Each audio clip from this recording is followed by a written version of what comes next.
सदाशिवसमारम्भां शङ्कराचार्यमध्यमाम् अस्मदाचार्यपर्यन्तां वन्दे गुरुपरम्पराम्. So today our Hari asked particularly that I talk about understanding our Dharma. Not only understanding, practicing, and also in the context of viewers.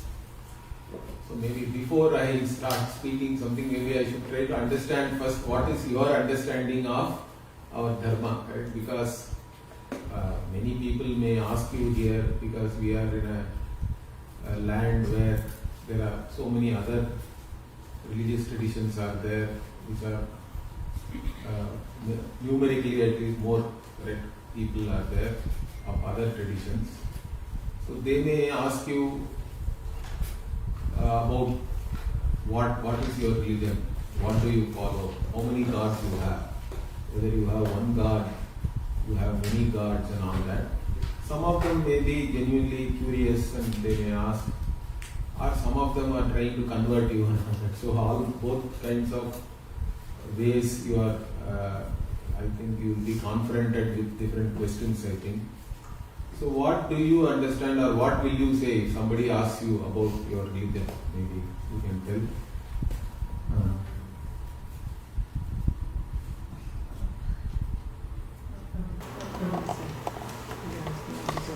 So you have to say something, right? If your friend asks you, let us say, how many gods you have? So what will you say?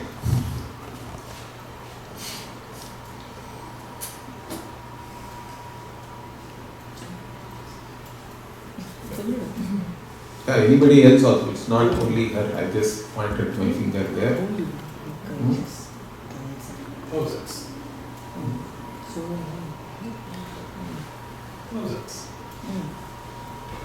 What do you think?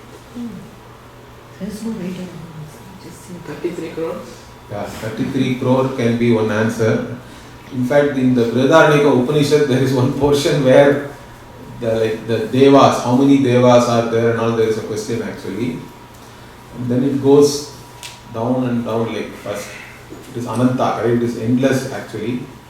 And then he starts with some few thousands and all that, and then keeps on reducing it. So like that also there is a section, in fact, interesting section. But okay, one answer is that we have so many. Then the question will be, why do you have so many? What will you say then? Why there are so many gods? Or we have to say Devata, correct? In fact, one more thing we all should understand is that the word God again has different meanings in different traditions. Okay, although we may use the same word, our understanding of that word can be very different from somebody else's understanding. So that also we have to keep in mind when we are explaining something. But whatever, in general, there is a particular,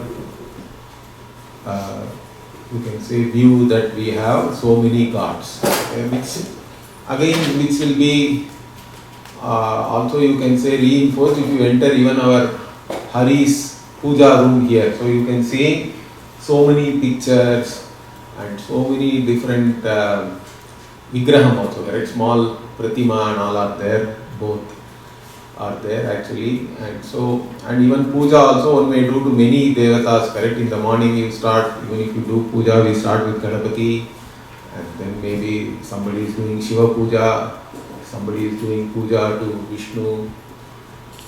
Like that there are so many, or somebody is doing puja to Devi or some kind of Shakti, let us say. So all these things are there in our tradition, and in fact it's not very easy to explain this, correct? If somebody asks you, how do we even explain it to them? Why I am saying this is not only for young people, even if I ask our older people also, I don't know whether they will be able to articulate very easily. Because even I have seen that recently in some TV also, one anchor was asking some people who were organizing the Brahmotsavam in a big temple. Okay, so there was TV coverage.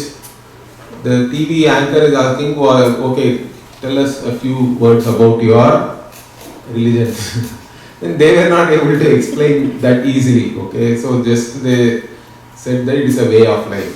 Okay, that much some people say that, and that I think has become a very popular answer also. If somebody asks you what is Sanatana Dharma or Hindu Dharma or Hinduism, then people gently say it is a way of life. That is a easy way out, I think. But again, even that is not a very satisfactory answer. Why? Because if we just say a way of life, everything is a way of life, correct? Even a junkie, if you go and ask, then that person will say, this is my way of life. Or a thief, if you go and ask, that person also can say, this is my way of life. So there is not really a great answer actually. But why do we even say that also we should understand? Because for us, this particular way of life phrase, I think, was popularized by Dr. Radhakrishnan, who was also a president of India, and in fact we even celebrate Teachers' Day in memory of Dr. Radhakrishnan. He was a great scholar and all that.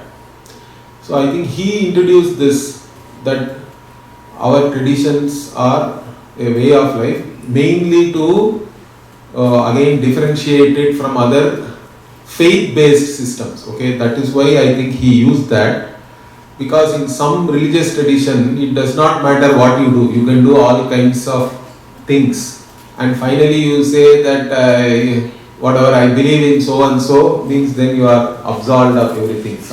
That kind of a belief is there, correct? That means faith is more important. Now for us, that's not the case. So I think he wanted to differentiate in that manner. So Dr. Radhakrishnan said that it is a way of life, means for us what you do is more important than what you believe. In fact, there is even a very open-minded prayer shloka. Yam Shaiva Shiva iti and all it starts. Okay, the Shaivas call whom as Shiva. Okay, the Vaishnavas call whom as Vishnu. The Nayayikas call that same person as Karta. Okay, the Jainas call as Arhata, like that, and Buddhas call as Buddha. Buddhas call as Buddha, like that. There is, and whoever you may be, my namaskara is to you, like that. There is a prayer is there. That is also quoted sometimes, very interesting prayer.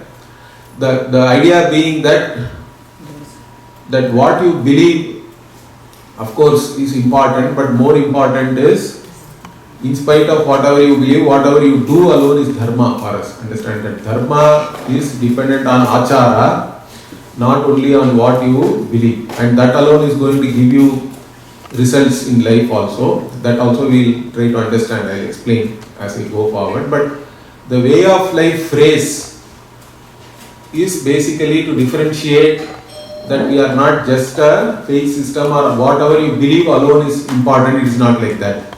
More important is what you do in your life, day to day, all that. Okay. So that is one important thing. But even then, the just saying way of life also is not a very great answer, like I told you. So my guru used to say, that's why he used to always say, it is a vision and a way of life based on a vision. Okay, that's why even the topic I wanted to give like that. So it is a vision and a way of life based on that vision. So once I say that, then you will ask me, what is that vision, correct? What is the vision which makes all our practices meaningful? Because unless it is meaningful, nobody wants to follow, correct? Of course, maybe 50 years back, people were following just because their parents told or grandparents told. Even in our generation, it was not like that, okay? We were all asking so many questions, and if my parents were not able to answer that, then I don't have any conviction in doing that. That is also quite natural, I think. So we have to have a certain understanding of what our dharma is, what is the vision on which this dharma is based. And then only if it is meaningful to you, then with a conviction you can follow that. So otherwise nobody is going to follow just because maybe when you are a young kid you may follow whatever your parents are saying, but once you come to high school and all that, I don't think anybody is going to listen to their parents. So it has to be your knowledge, your understanding, and then based on that understanding, whatever achara, correct, your own life you have to then lead, correct, a certain lifestyle or way of life, let us say, correct. So you should have a certain way of life based on your understanding, and that understanding only we are trying to know, talk about. Okay, what is that our ancestors, what understanding they had, whether it is even relevant now, and also whether how do we first understand that and then see how it is the right way, or that is the vision which has to guide our lives, correct? For a vision to guide our life also, it has to have some relevance. Okay, so these are the things which I want to talk to you. So in this, the vision is the Vedic vision. Okay, it's not just any vision. Our vision, when we say Sanatana Dharma, Hindu Dharma, the Dharma itself, the word when we use, so Vedo Akhila Dharma Moolam, like that it is said even in the Manusmriti, that is a general understanding. So our understanding is that all our Dharma, the source for that is the Veda. So basically then that vision is a Vedic vision. So what is that vision then? What does the Veda give us? Okay, if we look at, see any darshana, correct, like that also there is a word in our Indian tradition. We say darshana means there are 6 astika darshana are there, we say, okay, and 6 nastika darshana are also there. So in general we talk about in our Indian knowledge tradition, there are 12 types of darshanas. Okay, darshanas sometimes are translated as philosophy and all that, but I don't think it is correct. Darshana can be darshana itself. Darshana means a certain standpoint or a view. Okay. And every darshana in our tradition has to talk about certain things. What are all those things? One is you as an individual, correct? All of us are there, we are all human beings, we are all conscious beings, we have our own feelings, we have our own needs and wants and whatnot, so many things are there. So what about this individual? The individual, what is your role in this world also has to be then taught. Because as soon as we say individual, you are not isolated, correct? You are in a particular world. Whether you chose that world or not is a different thing, but you are still there in a world in which you were born and you have been raised here. So what about this world then? So there has to be a particular view about the world, there has to be a view about the individual, and then more importantly, if there is a creator, correct? Because again, not every darshana accepts that the world is a creation, understand that. Unless the world is established that it is a creation, we cannot even talk about a creator.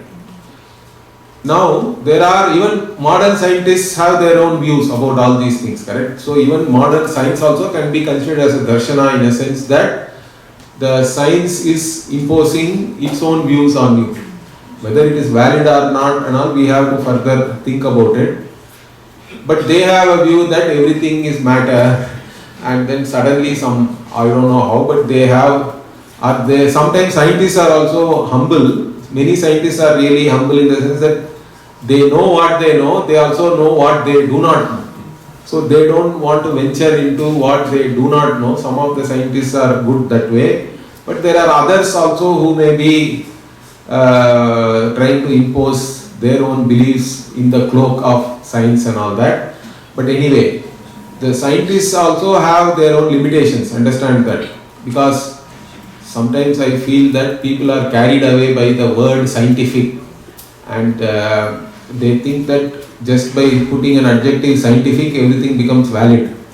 So let me tell you that not everything scientific is valid and not everything which is not scientific is invalid. Those things we have to work out ourselves. Okay, an intelligent person have to understand that. In fact, there are certain people who are actually now understanding that, I think. So, but anyway, we will look into that also, I think, as we go forward. So this is the thing. Okay, so anyway, coming back to the vision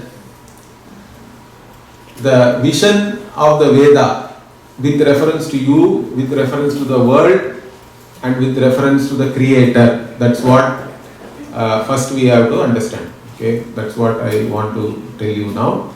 So in this, of course, all theologies have a certain vision about the Creator, correct?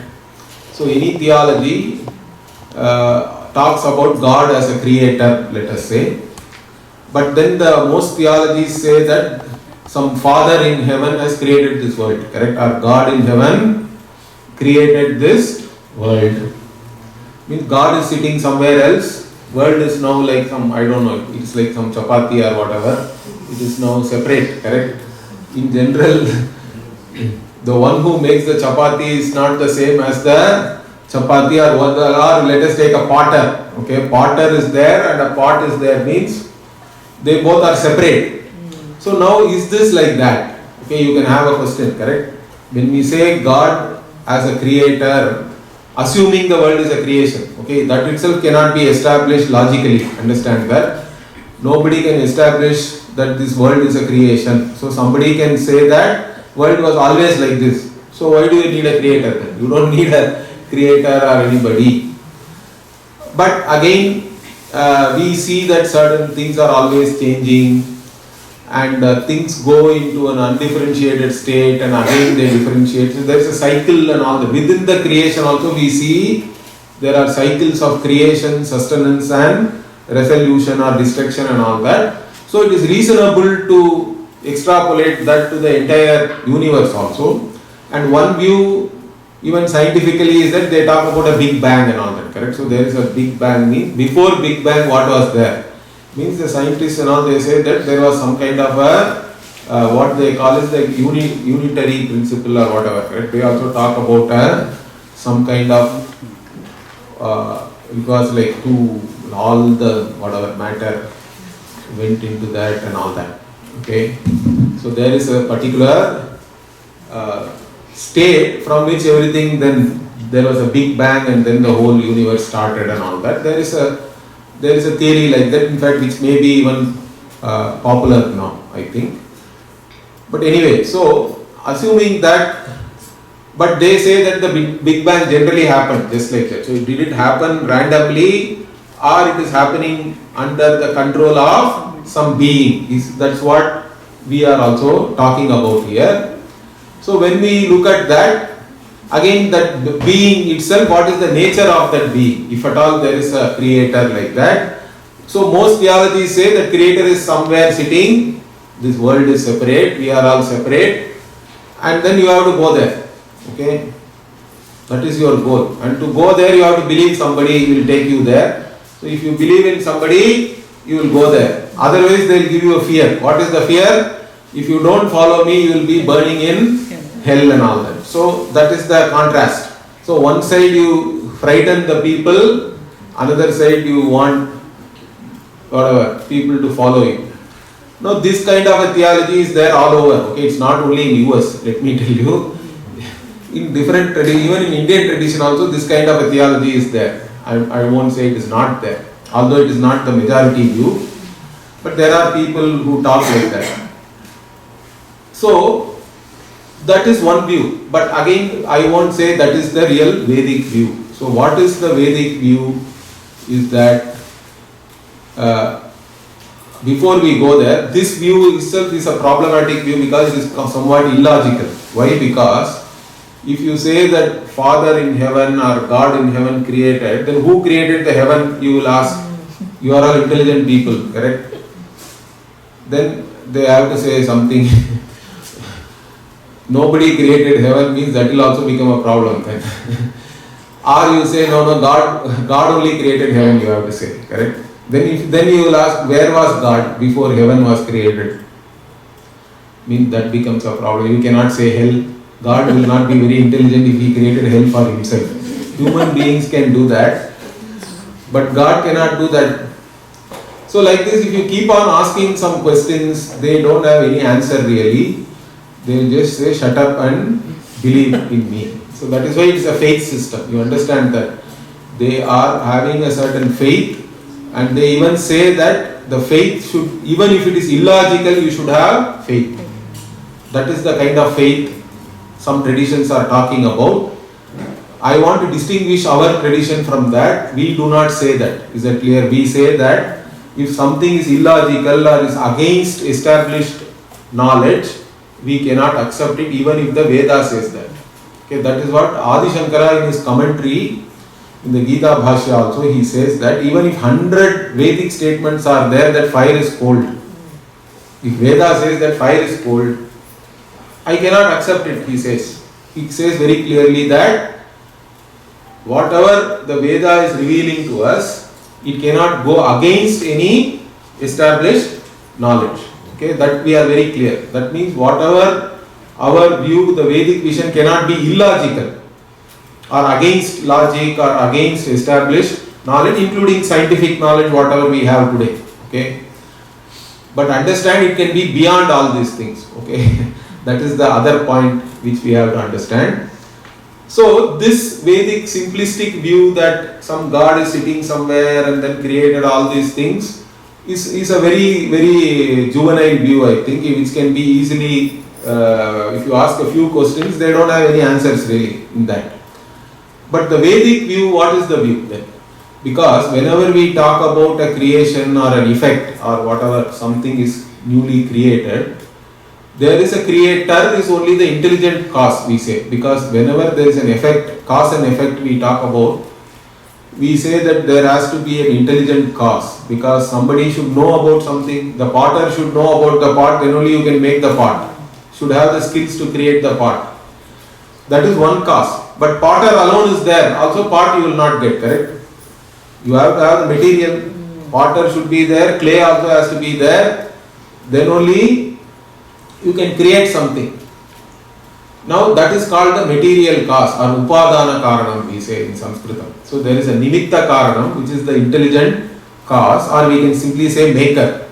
So there has to be a maker, there has to be a material. This is true for all creation. Okay.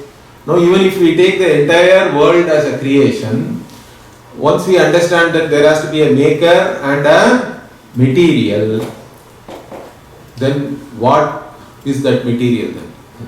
Or where is that material coming from? Because if we say the world has been created, world is a creation and it has been created, what is the material for this creation? You can ask. Okay. Now where did that material come from also you will ask. Because if you say God created the world, then what is the material? You cannot say God went and borrowed material. Like if you want to make something and you don't like I said, if you want to make chapati and you don't atta, we can borrow from our neighbors, correct? But Bhagavan cannot do that. He doesn't have anybody else to borrow from also, poor guy. So what is our vision in this case about this material and the maker? If we take our Vedic vision is that both the maker and the material are one and the same. It's not two different things. So this has very profound implication. That's what I want all of you to understand. So what is the implication of saying that when we consider this entire universe as a creation, and for this creation the maker and the material are one and the same entity. They are not two different things. Okay, they are one and the same. If I say this, what is the implication and how does it even make all our religious tradition and all that meaningful? This is the connection I want to make. Is that clear to all of you? Do you have any questions here? So this maker and the material being same, I can give you a lot of quotations from the Veda for that, correct? Yato va imani bhutani jayante ye rajatani jivanti yat prayanti abhisambhishanti. Like this is Taittiriya Upanishad. Some of you may have even learnt Taittiriya Upanishad chanting. So we say that from which all the beings, this entire whatever is there here has come, by which everything is sustained, into which everything goes back. That is Brahman. That is the reality we are talking about. Like this, the Jagat Karanam is talked about. Or even there is even in Bhagavad Gita also it is there. Bhagavan says, Yatah pravrittir bhutani yena sarvam idam tatam swakarmana tamabhyarcha siddhim vindati manavaha. Or so many other slokas are there even in the Gita. I think many of you have even memorized Gita, I had, correct? So aham adischa madhyamcha bhutanam anta evacha. Like that Krishna says, I am the beginning, I am the whatever in between also, and even in the end also, I alone I am there. Okay, everything may resolve, but I am still there. So how do we understand all these statements? Is there any way, any analogy by which I can understand that the maker and the material are one and the same? If you ask like that, it is there because the Upanishad itself gives an analogy for this. One is the spider. Okay, you are all very fond of Spider-Man, but spider is very useful analogy. It is there in the Upanishad. Yatornanabhis srijate grinnate cha. Like that, there is a statement in the Upanishad. The Mundaka Upanishad is there. So Urna Nabihi means spider in Sanskritam. And Srijate means it can create a yarn, correct? A spider yarn is an amazing material. Understand that even scientists are doing a lot of research on the spider yarn because of the properties which it has. Because it is so light but it can still, it is so strong also in spite of being light and all that. So it's an amazing thing, but the spider does not borrow any material from anybody else, correct? Because it can create that material itself, from itself. So it is both the maker and the material for the yarn. And many times when the spider is actually dangling, correct, on that and you go near and poke, then it will simply roll it and just go up. Okay, if it is threatened, it can roll that and take it back inside itself. Okay, so like that, so that is given as one analogy for you to understand that the maker and the material is one and the same. But there are other analogies are also there even better, like the dream world, correct? All of you are dreaming. Every day we say you have sweet dreams and all that. Whether you dream really or not is a different thing. At least don't have nightmares. Okay, but dream is there. You create an entire space-time. All the beings in the dream are there. While it lasts, it looks so real, the experience for you. But when you get up, you know that only it is all the projection only in your mind, correct? It is all you, really speaking. The entire dream world is nothing but you, right? Including whatever you saw in that. So, from all these things, we can understand that there can be appearances and there can be creation or manifestation where the maker and the material are one and the same. So it's not something we cannot understand.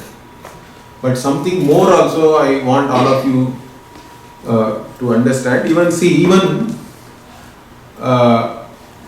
Let us say, how can we say, like there are so many things in this world, correct? So many, you cannot count how many objects are there in this world. It is countless, really speaking. Even human beings, billions of us are there. Living beings, if you take them, we can't even count. There are trillions, maybe so many life forms themselves are so many, and individually so many living beings are there.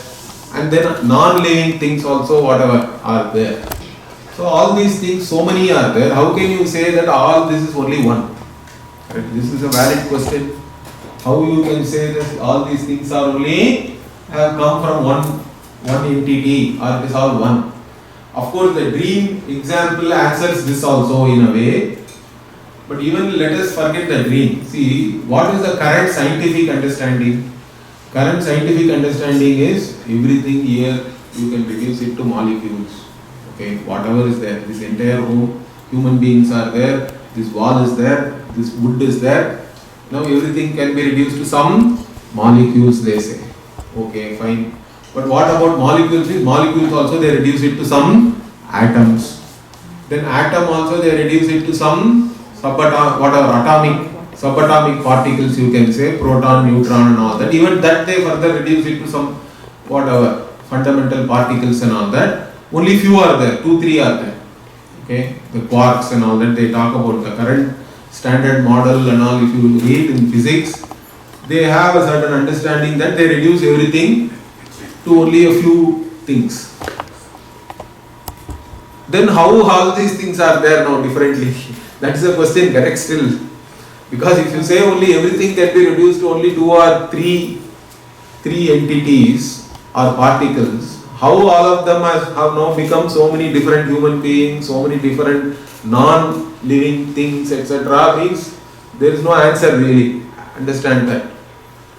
In fact, in one way we have to say it is Maya, right? That's what we talk about Maya. It's not a very difficult thing to understand. In fact, every scientist can easily understand Maya because at a quantum level there are only few things. In fact, they say 99% is only space, really speaking. So 99% is only space. But when we deal with the world here, we have solid, liquid, gas, so many things are there. But actually at an atomic level, everything, if you see, it is all only 99% is actually space. So then how do we even understand all these things? That's why whatever appears can be one thing, but then we have to understand the reality between any appearance. That is the most important thing. And even here, even from a scientific standpoint also, what we can see is they also say that a quantum system has to be collapsed by an observer and all that. Okay, they also have to bring in a conscious entity there, although they don't have any consensus about all that. There are a lot of different theories that are going on, but what I just want to point out that don't think that whatever we say is somehow not in keeping with the current knowledge or anything. So our Vedic vision is the only vision which cannot be negated in any manner. Understand that? Because the Veda says that this world is a creation. The Veda only has to say that. Like I said, logically we can never establish that the world is a creation. But once we accept it as a creation also, the Vedic vision is the only vision which makes sense. Because for the entire universe, if there is a creator, that creator cannot borrow any material and all that. Or cannot create from nothing also. Understand? Some theologies say that God created world out of nothing. That also is illogical. From nothing only nothing will be there. If you say you can create something from nothing, I will give you nothing. You can give me that something. Okay, I will be very happy to take it. So from nothing, something cannot come. In fact, it is said in the Gita also, Bhagavan says this, correct? Many of you have, I don't know whether you may have memorized Gita, but there is one verse, correct? Nasato vidyate bhavaha, na bhavo vidyate sataha. Means whatever is existing can never become non-existent, and whatever is non-existent can never become existent. This looks like really like a stupid statement, correct? Because it looks like very, very like an obvious statement, but there is a lot of meaning in that, because Bhagavan says the one who understands these two things, ubayorapi drishtontaha tu anayohom tattvadarshibhihi and all, he says, if you understand these two statements, you now know what's reality and all that. It has a deeper meaning, but I don't want to go into that right now. But what I would say is, you cannot create anything from nothing. Therefore, my guru used to say that Bhagavan created this world out of nothing else, he would say. You add one else there, then that is the Vedic vision. So this vision, how does it make our religious culture meaningful? Or in fact, our religious culture is a container for this vision really. For you to understand this vision only, we have a certain religious culture also. Because our way of life is based on this vision. That is the first thing we have to understand. Because once we say we have a vision and a way of life, we have to say that our vision is this, that the maker and material are one and the same. And then our way of life is also based on this vision alone. Or in fact, even better way of putting it, which again it's not, I did not coin it, again my guru used to say this, is that if anybody asks you how many gods you have, do you have one god, many gods? Means somebody said 33 crore and all, but which is also not an incorrect answer, but the more precise answer is what? For us, all that is here is only God. So he used to say we have only God. It's not one God or many gods. We have only God. So that is our vision. So if you want to convey or articulate our religious culture and our beliefs to somebody in an easy manner, you have to say all that is here is only God. That is our vision. And our entire life is based on that vision, or at least to make you understand that vision. Okay, our way of life is actually designed for you to understand that, and by understanding that only you can really have a happy life also. Understand, see, Dharma means, Dharma cannot be something which makes you unhappy. Understand that. In fact, this also is there in the traditional understanding of the word Dharma itself. One of the things which is said is what? Whatever you do as Dharma, finally it should make you happy, correct? Because that is the goal of everybody. If you go to anybody and ask, what do you want in life? Okay, even young people and all, what do you want in life really? Happiness. You want to be happy, correct? Now let me ask you one question. When do you want to be happy? Do you want to be happy in the morning, in the afternoon, or at night, or in the evening? When do you want to be happy? Always. Okay, all the time I want to be happy. Wonderful. Where do you want to be happy? You want to be happy at home? You want to be happy at school? Or you want to be happy while camping somewhere in some place? When do you want, or where do you want to be happy? Everywhere. Everywhere. So what you are really seeking is, you want to be happy everywhere. You want to be happy all the time. Now what is the implication of this? See, all of you, when I ask the question, you are very clear about the answer. But did you understand the implication of this question? Yeah. We have some $10 gift cards from Amazon. Whoever kids, if you ask a question, if they can answer, they get one. Wow. $10. This is interesting. At least you will be happy. Exactly. Immediately we can make you. You be the judge, give it to the child. Only children. Only children also. Okay. Adults are not allowed. Above 18, you cannot enter. Great. Okay, so see, everybody wants this in fact. Whatever, not only Indians or our people, whoever you go to the road and ask somebody, they will all of them want to be happy all the time, everywhere. Means basically you want unconditional happiness, correct? I want happiness.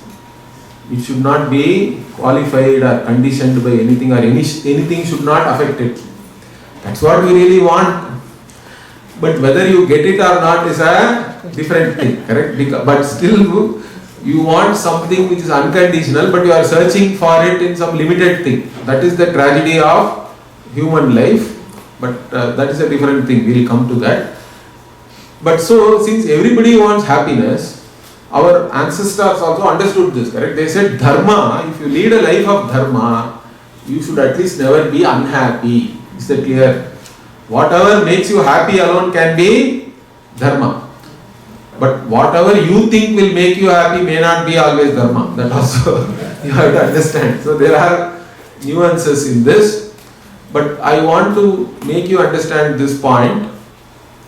Again, the life of Dharma does not mean that you don't have any hardship and all that. There are physical hardship and all is different. Correct? See, if I leave it to yourself, if you are all the time sitting in a couch and watching some TV, let us say, maybe you think that is happiness to start with.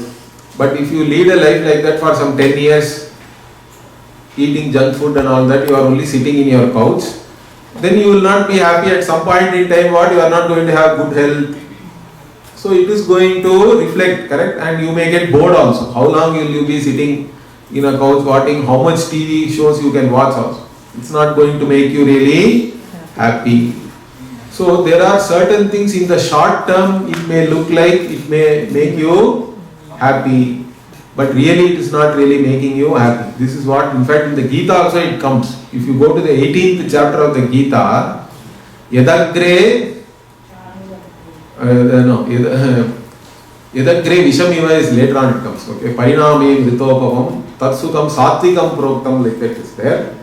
But then before that Bhagavan says, he also talks about Rajasam Sukam, Tamasam Sukam and all. So this Rajas, Tamas and Satvik, like that Bhagavan talks about. This theme goes from the 14th chapter onward. There is a Gunatraya Vibhava Yoga, and then later on 16th, 17th and 18th chapter also. But the Satvikam Sukham means what? Yadagre Vishamiva. Initially it is like poison. Correct? Whatever your mother, your parents say is all poison only initially. It's not very palatable. Easily you cannot digest. But then that alone will make you Pariname Amrita Upamam, he says. It is like Amrita later on. Okay. This Bhagavan says that. Like that, or whatever initially looks fast food and all that is nice initially. Okay. But then later on you are going to have health problems, so many other problems. So these are all some things we have to keep in mind. So Dharma means it has to make you happy. How can Dharma make you happy?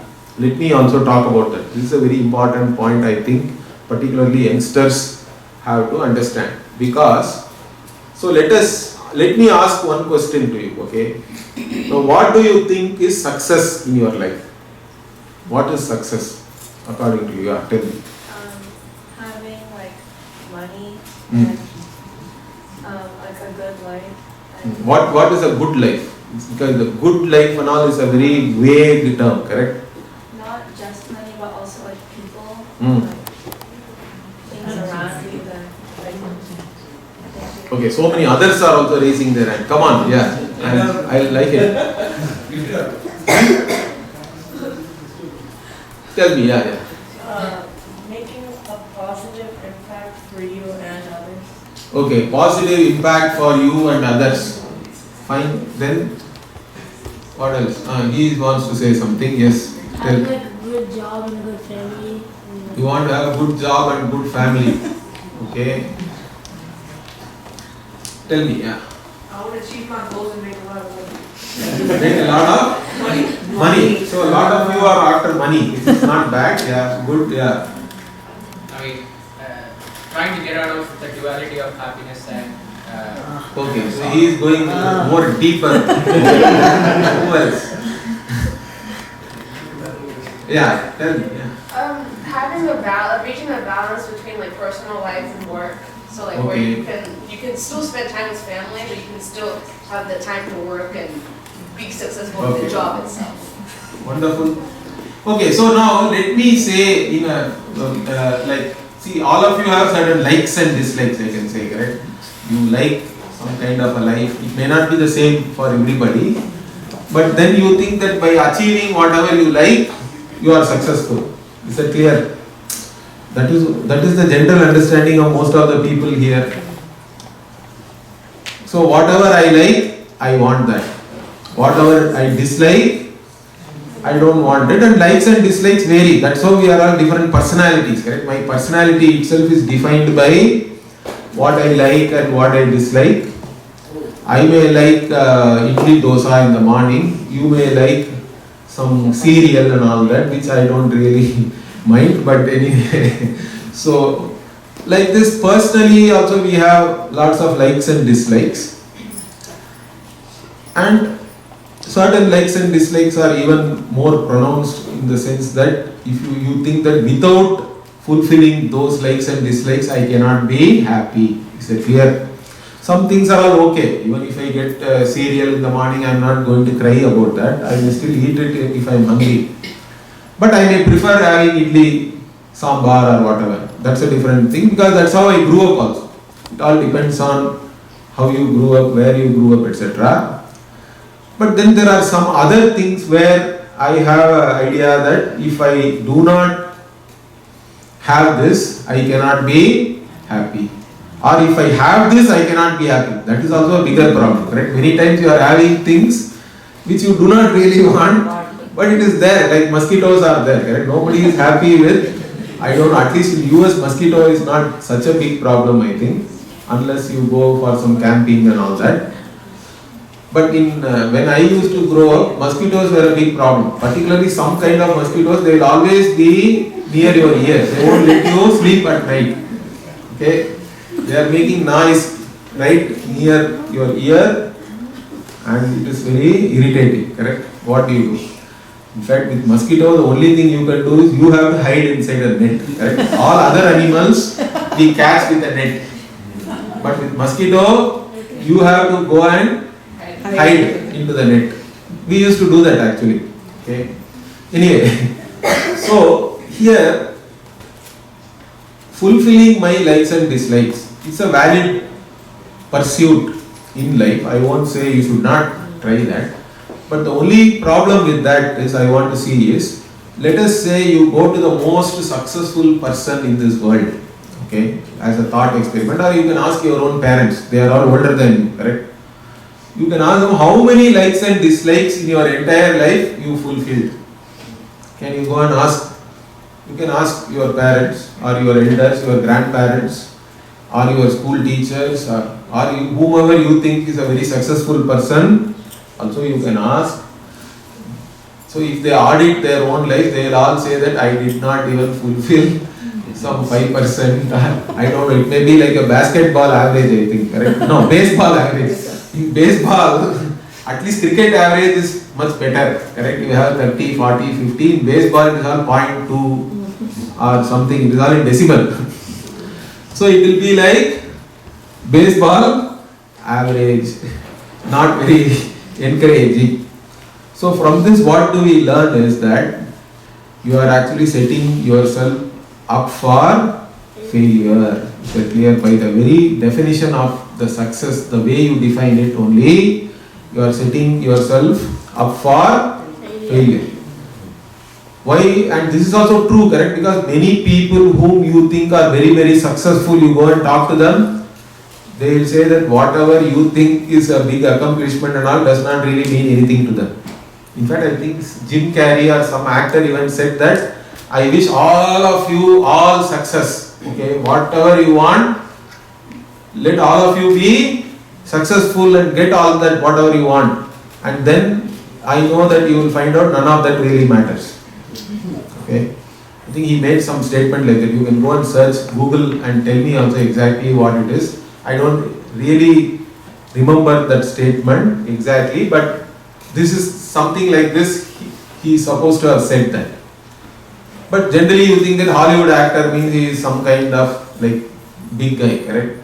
Lot of money, fame and whatnot, and you are coveting such a lifestyle. But then the guy who actually has that really is not enjoying that life, or you cannot even say that that fellow is really happy.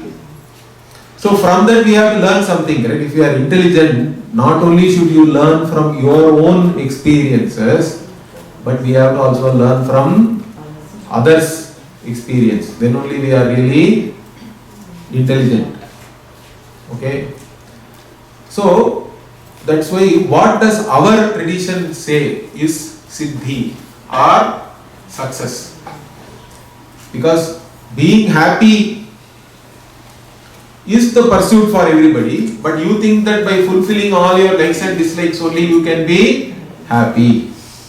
But that does not seem to be the correct thing, because whoever actually fulfill their likes and dislikes also are not really happy. That we are seeing that. Okay. So then what is this happiness? In fact, I quoted one Gita verse already, correct? What is that verse? From 18th chapter I quoted one verse. Can anybody tell? I will give you.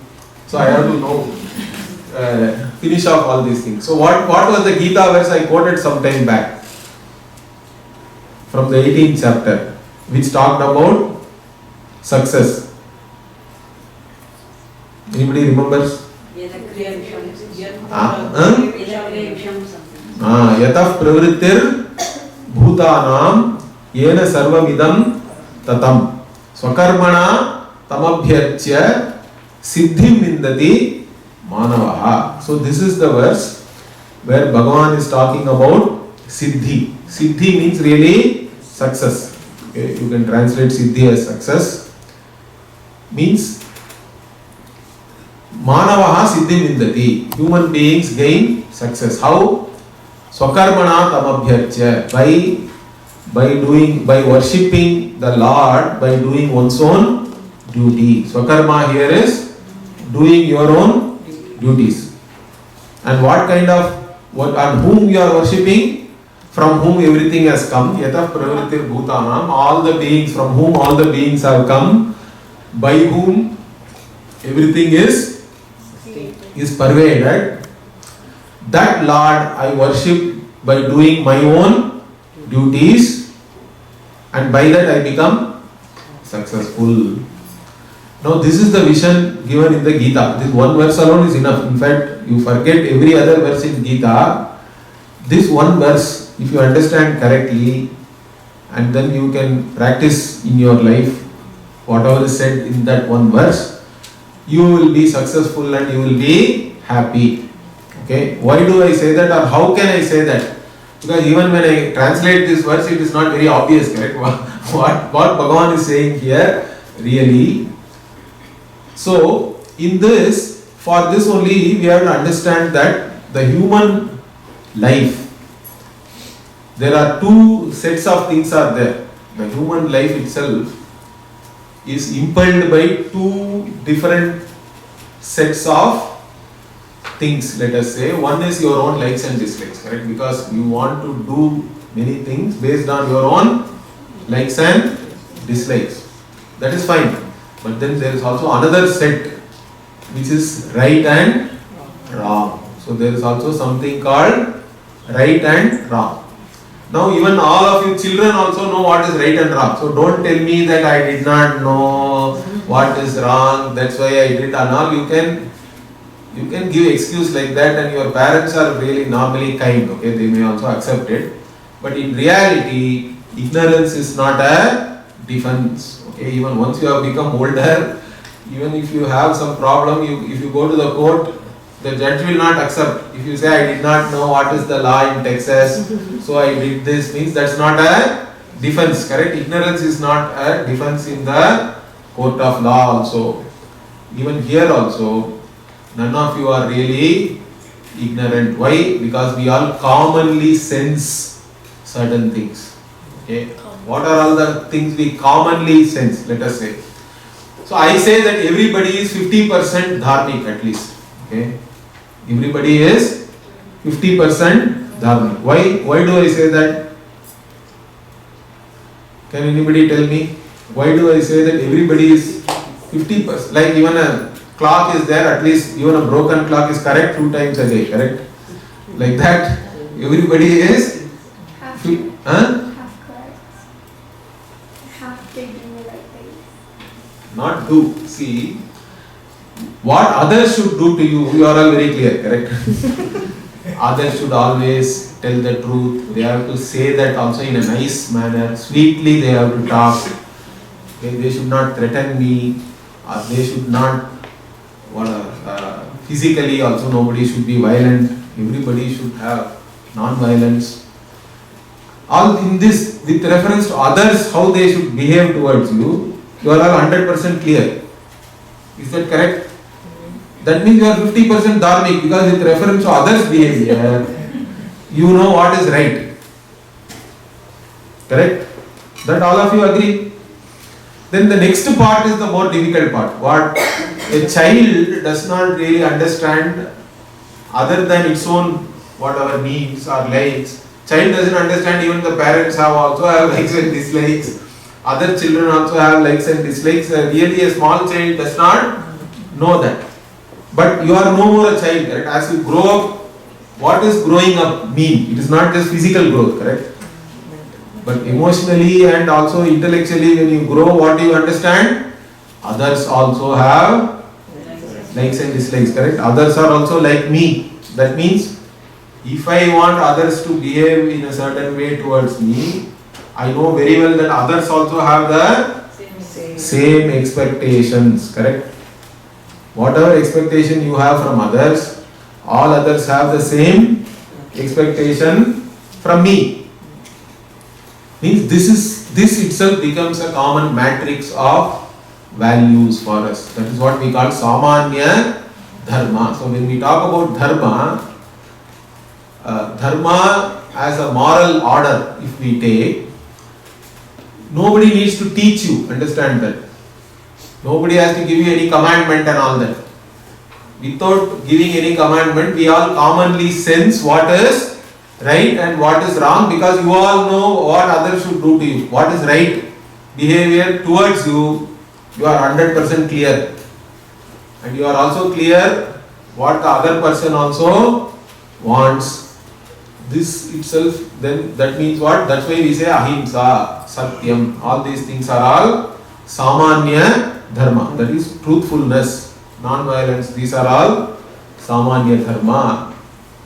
Means samanya dharma means commonly sensed, you can say, correct? Or common sense itself, you can say. It is really commonly sensed matrix of values, which all of us know that. But we not only know that, we also know so many other things.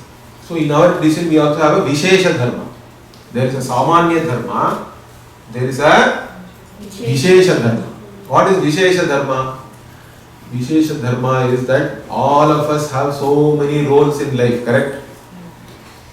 As a child also, that is a role, but child doesn't really do anything other than maybe the child still, by being a child only you give some happiness to your parents and others. Other than that, you don't contribute anything.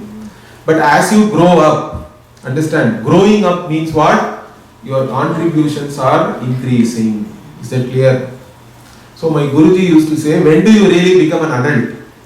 You become an adult when you contribute more than you consume. Is that clear? Because as a child you are only a consumer. But as you grow up, what? Even when you are children, you can help your mother and all that, correct? Household chores and all that. So many things. In US it is even more difficult. Understand that. In India at least life is easier in many ways, I think. But here you have to do everything, and only if your parents are doing means you have to contribute something, correct? That means you are growing up. The more you contribute, the more you are becoming adult. So when do you really become adult? When you contribute more than you consume, you are really an adult.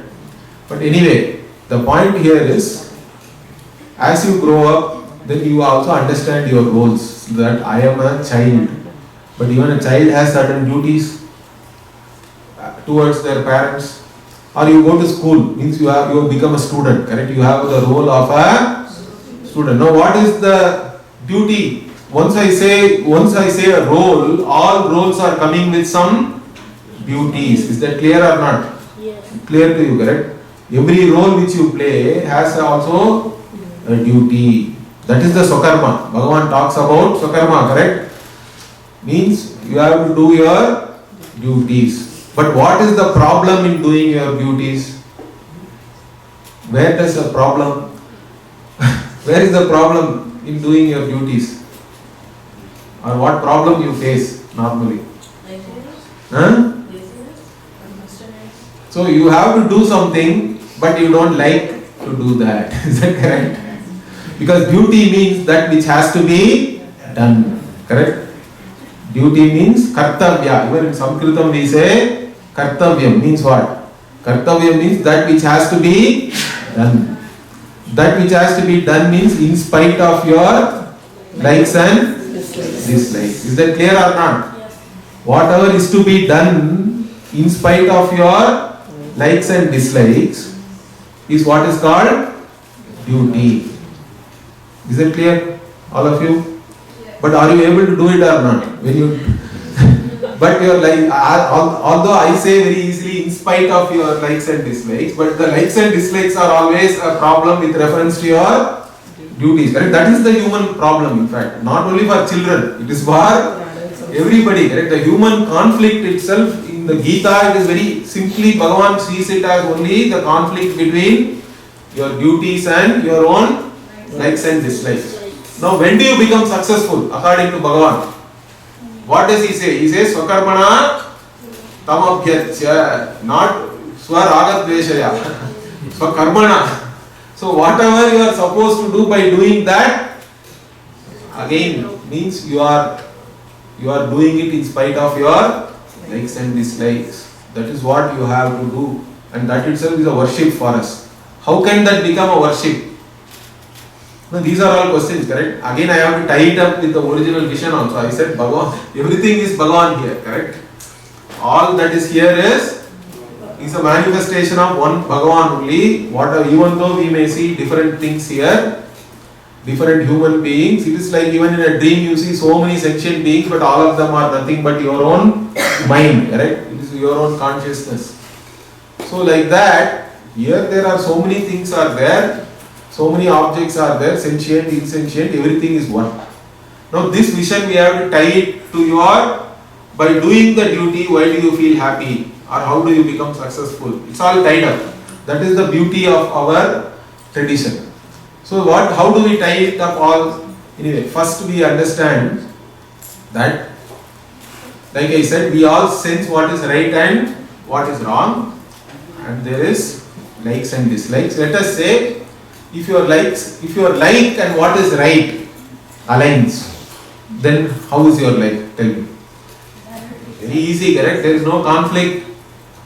You are spontaneously right, you are spontaneously dharmic, and you are going to feel happy about it.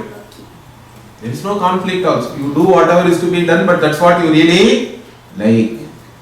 Similarly, whatever is wrong and what you don't like also aligns very well. Then also, nobody needs to drag you from something, correct? Whatever is wrong or whatever should not be done, you anyway don't like it. You are so happy. And in fact, your parents will be more happy, in fact. Okay, so like this, but then that's not what happens. Most of the time what? Somebody said that whatever I like is either illegal, immoral or calorific. Correct? But like that. So that is where the conflict comes. Now even though this conflict is there, if you go with your likes and dislikes, what happens? That also we have to understand, correct? Every day in our life, we are doing so many things, and you are impelled by your own likes and dislikes to do things. And when you go like that, let us say you do something wrong. Like I said, you do something wrong, knowing very well that it is wrong. So you cannot claim any ignorance and all that. You know, that's what we call conscience also, correct? In English there is a word called conscience. In Tamil and all we say manasakshi. In Indian languages also it is there. There is a manasakshi. Sometimes it warns you also. In the movie and all they will show you separately. The conscience will come out of your body and warn you. But still you will go ahead and do whatever you want to do. You don't listen to that. You say just shut up. Go away. Don't come to me. Like that. No, that is the problem. So if you do like that, what happens? You know that you have done something wrong. So whenever you know you have done something wrong, what is that feeling called? Guilt, correct? You are going to gain guilt. Then the other thing is you have done something wrong, only you know it to start with, correct? But then what else? What if others know?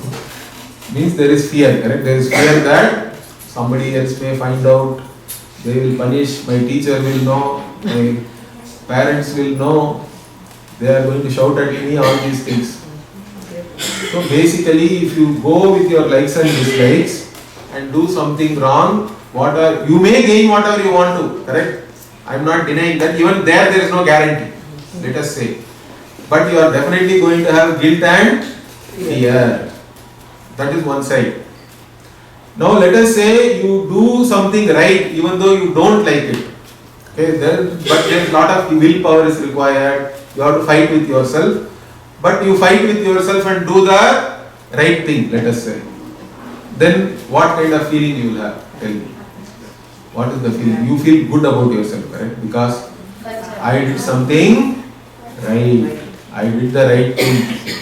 Even though I was tempted by so many different things, I did the right thing. So when you do the right thing, there is no guilt, there is no fear. In fact, you have you have a self-confidence, correct? You feel, or self-respect and all that we can say. You feel better about yourself. Now all these things in our tradition we call it drishta phalam. Drishta phalam means what? That which you experience immediately. Because you want something, you make effort for that thing, you may get it, you may not get it. But you have a certain, directly, immediately you have an experience. So if you get whatever you want, you are happy.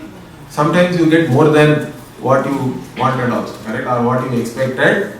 Then you feel you are very lucky, you are ecstatic. Or many times you get less than what you really wanted.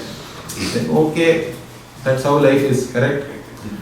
Or sometimes you never even did anything, you find yourself in some hospital and all that. That is also a possibility, we don't know. So like this, in spite of my effort, again, the results of my efforts can be anything. There is no guarantee there. That means there are other factors which are actually acting. Because always don't think that only your effort alone is giving you results. That's not true also, correct? Even children, you all know. Some exams you studied very hard, but the questions were even harder. Some exam you never studied anything, but whatever one or two things you studied, only that they asked and you got a lot of marks also and you feel very good. Like this, always the results you get cannot be correlated with the effort you have put in. That is a common experience, not only for you, for every adult, for everybody else. So that means our effort definitely is required, but beyond that also there are certain factors, unknown factors are there. After that only whatever results are a function of that we can say. So this is the reality of my experience. Now our Veda comes and tells that for whatever effort you make, for any action you do, there are two results are there. Okay, two types of results. One is the drishta phalam, I already said, correct? Drishta phalam means what? Whatever you wanted, you get it. Maybe you get it or you get less, more, etc. And again, based on whether you did something right or wrong, you are either having guilt, fear, or you are feeling good about yourself. All these things are all drishta phalam. So drishta phalam is there. But since, like I told you, your effort alone does not result in the whatever you wanted really, correct? That means that extra, what is that extra factor? Means it says it is your own papa or punya. So what is this papa punya? This papa punya is very unique to our tradition, understand that. Of course, even in US nowadays everybody talks about karma and all that. Karma has become an English word now. I think it is there in English dictionary. But really it is our vision, correct? And some people are wearing some t-shirt and all that. I saw karma is a bitch and all that. I don't know what it really means, but anyway, it may mean something here. I don't get all the slang or phrase which are now popular here. But there are things like that. But the word karma is very popular even in US.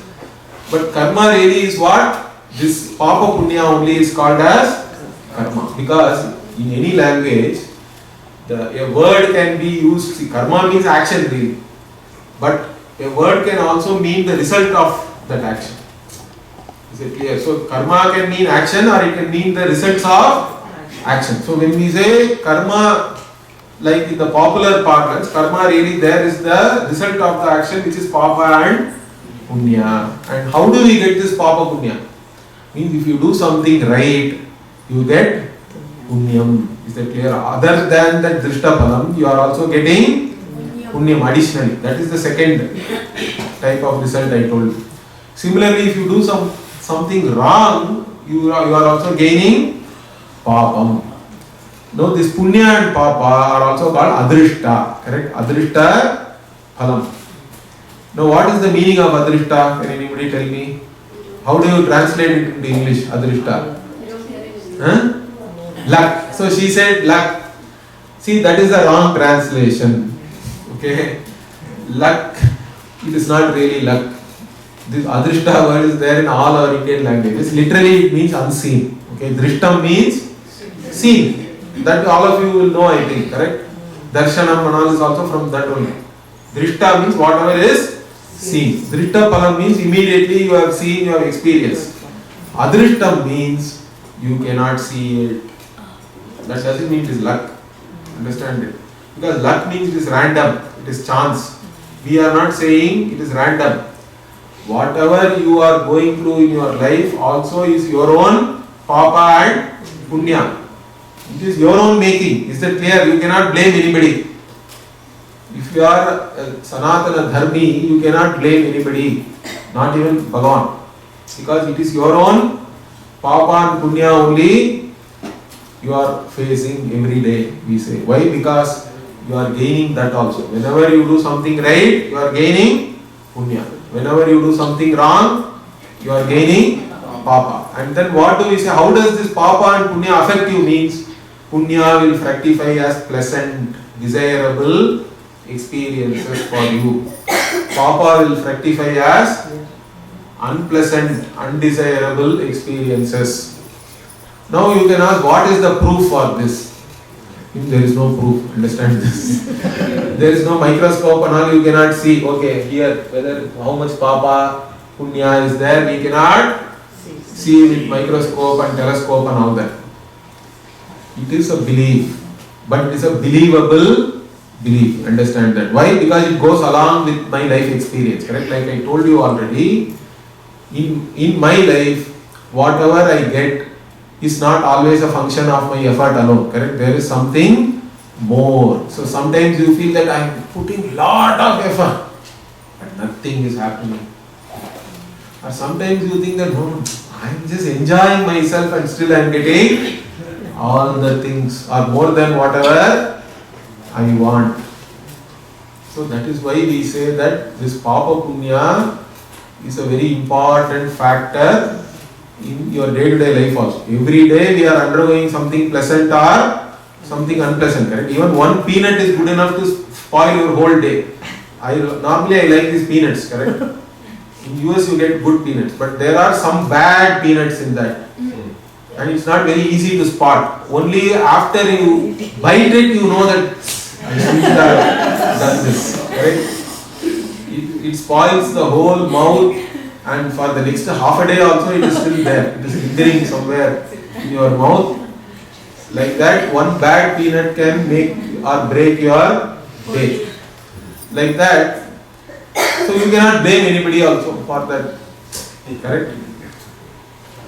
So this papa punya is what is fructifying every day. Okay?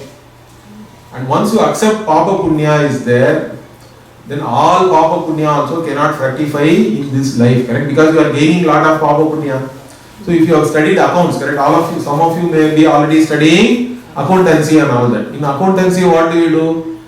The account does not close in the same year, correct? Most of the time you have to carry forward. The balance always carries forward to the next financial year. There is always some balance. Somebody has to give you something or you have to give somebody something. So credit, debit and all that, there is always some balance carrying forward. Now that means once you accept karma, understand that the entire karma you cannot exhaust in this life. Means what will happen? You have to again be born. And we don't know what that next life will be also. Understand that. Now you have got a human life, means it is a great thing. In our tradition we say that getting a human life itself is a great blessing. Not all, you see all other lives, there are dogs are there, cats are there, wild animals are there, their life is not easy, correct? You go and watch, one day you watch all this Discovery Channel and all that, poor buffalo and all that, how it is suffering, correct? Doesn't, even lions suffer, once they become old, then other lions will come and kill it, literally, correct? There is no, it's a very brutal life, correct? It's a difficult life. That's why we say animal life means you are only, that is all papa. Basically you are expending all your papa. Then we also have a concept of devas, means heavenly beings. But they are only enjoying all the time. Then you are only expending your punya. But this life, human life, is one where you are creating more punya and papa, and you are also experiencing punya and papa. This is the mishra, means mixed life. We say this is our understanding. So your life, whatever you are facing, is because of your own effort and also because of the papa and punya which has started this life, we have to say. Correct? Once we talk about karma, the karma which you have gained in this life, which will fructify later, is called agami. Agami karma. Means that which will come later, which will fructify later. Whatever you have gained newly, but which has to fructify later, either in this life or in some other life, is called agami. And all the karma which you have collected and accumulated in your bank account is called sanchita. Now, how much sanchita is there, nobody knows, because it's all our understanding of creation itself is that it's an endless cycle. It's correct, beginningless and endless cycle. So you cannot say how much is there, but from that accumulated karma, whatever karma has made you take this birth, is what we call prarabdha. Means this has already started. Because think about this. You were born, correct? You did not choose your parents. Neither your parents chose you, I think. But all of us are born. So when you are born, everything is given to you, correct? Everything is given. This air is given with the right percentage of oxygen. Correct? If oxygen suddenly becomes 80%, also it is a problem. Too much oxygen also is a problem. Or it becomes too less. Like you go to some Everest base camp and all that, oxygen becomes less than 50% of normal here, means you will be struggling to even breathe. Many people have altitude sickness and all that. You cannot really function there very easily. Means Bhagavan has given everything in the right proportion actually for us. Water is given, all the plants and food and all are given, correct? Everything is given to you. As soon as you are born, everything is there. Means if everything is given to you, should you not recognize the giver? Correct? We have to recognize the giver. Whenever something is given to you, we have to recognize the giver, and for us that giver is Bhagavan. Understand that. That Bhagavan is the giver. And in fact, we have to understand one more level here, and that is what we say, Bhagavan is the giver of the results of all my action. Is it clear? Karma phala data. Bhagavan is the one who is manifest as everything here, but especially when we look at Bhagavan, we say Bhagavan is the one who is giving me the results of all my action. Is that clear? Why this particular understanding is important? Because I said that this papa and punya is there, correct? That is very important for us. One of the most important things in our understanding is that if you do something right, you gain punya. Not only immediately you feel good, later also it will make you happy, or it will give you some pleasant experience. Similarly, if you do something wrong, even in the short term also it's a bad bargain. Why? Because you are feeling guilt and you are feeling fear. But later on also it will hurt you. Why? Because it is going to give you unpleasant experiences. So for us, what is success? Is that you should do the right thing. You should not do the wrong thing. In spite of your likes and dislikes. Then you become successful in life. Not by fulfilling all your likes and dislikes. Is that clear? What is our definition of success? Can you tell me now again? What? Following your duty in spite of Correct. life. So doing the right things and following your duties, because all the roles come with duties. Is that clear? All our roles come with duties. Whether you are a student, means your primary duty is to study. Understand that? And because in that age only you can study a lot, you can earn. As you grow older, only your abilities are only going down and down. It's not going to increase. Understand that. So when your abilities are at the maximum, learn maximum in that age, so that it will help you later. Similarly, once you get married means you have duties as a spouse. Then you have children means you will have duties as parents. And again, if you go to work, you will have duties as an employee. And if you become an entrepreneur and have your own business, then you are an employer, correct? You will have duties as an employer. And throughout you have duty as a citizen also, because the state also expects certain things from you, correct? In US you have juror duty and all that. At least in India we don't have that. We only vote once in 5 years. But even that also many people don't do. So even state has some duties. As a citizen you have duties. So everywhere duties. From this what do you understand? Our culture is a culture of duties. And we say that by doing your duty only you can be really happy also. That is dharma for us. Because dharma means it has to make you happy in the end. Or even in the beginning also it has to make you happy if you have the right understanding. Mostly we have a certain delusion thinking that whatever I like, if I get, I will be happy. But many times that only leads you to all kinds of problems. Is that clear? So this is one of the important things.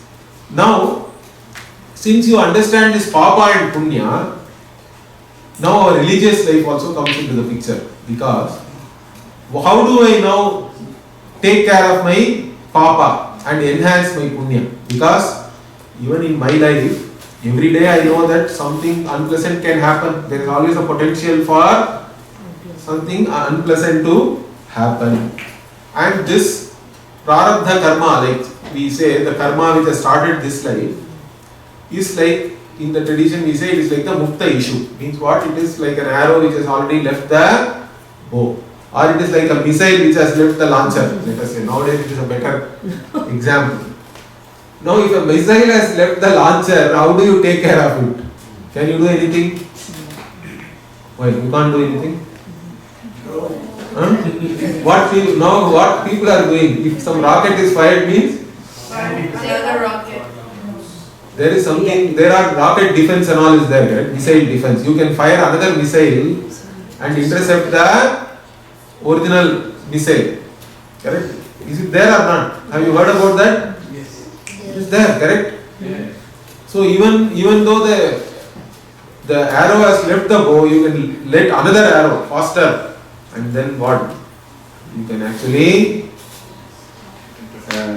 take that whatever, you can redirect it or whatever, so that it doesn't come to you, it goes somewhere else. Now for that only we have to do prayers every day. Understand that in our tradition prayer is mainly for adrishtapam. Nitya karma and all we say, correct? Every day you have to pray. Prayer also shows a certain gratitude towards the giver, because I told you everything is given, correct? You did not create anything in this world. You are born, everything is there to take care of you. Means should you not have some gratitude then? So the prayer also shows your gratitude, but it also is a action mainly for the purpose of adrishtam. Means you are through prayer, I want to produce more punya and less, and also resolve whatever, take care of my papa, so that I don't have any unpleasant experiences. So this is one of the important things. That's why our entire life we can live prayerfully. Lot of prayers are there. As soon as you get up only you have what? Karagre, Vasate. We have that tradition, correct? I don't know whether you have been taught it. Many of you may be going to Balavihar and so many other classes. They will teach you, correct? So when you get up, we normally see our hands and then say that here in the Karagre, Vasate Lakshmi. Lakshmi is there. And here Saraswati is there. Like that, even that means what? They are all not anywhere else. They are there right in your hands, correct? For us, Bhagavan is manifest everywhere means, understand the importance of that. Your own body mind sense complex also is not away from Bhagavan. Is that clear? Everything is Bhagavan means, including your own body mind sense complex. Not only your own body mind sense complex, everybody else also is manifestation of Bhagavan. That's why we can do namaste to everybody. Understand that.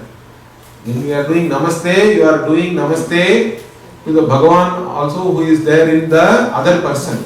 It's not only for that person. It is like saying, see, these two hands are there, correct? You can say these are separate. This is one hand, right hand, this is left hand. But when you bring together, what do we say? Namaste. And when you bring together, what is the meaning here? It is both one, correct? It is still me. It belongs to one body. Although these are two different hands, it belongs to one body only, correct? One person only. Like that, so many people, so many things are there, but everything is only one. That is the vision. Our vision is always of oneness. And that oneness again comes in all our religious forms also. Even all our devatas. How can we have 33 crore devatas? Correct? I said it is not entirely incorrect. Why? Because if Bhagavan is everything, all forms are also Bhagavan's forms. Correct? Each and every form is really Bhagavan. Like you say, you go to a jewelry shop. Correct? Now there are, and it is only golden jewelry is there. Now how many ornaments are there? Okay, you can go and buy a bangle, earring, chain, whatever you want. Okay, so many things, different varieties are there. So when you look at it as all these things, there are hundreds of thousands of items are there, correct? But then how many golds are there? If you look at it as gold, there is only one gold alone is there, correct? There are not many golds.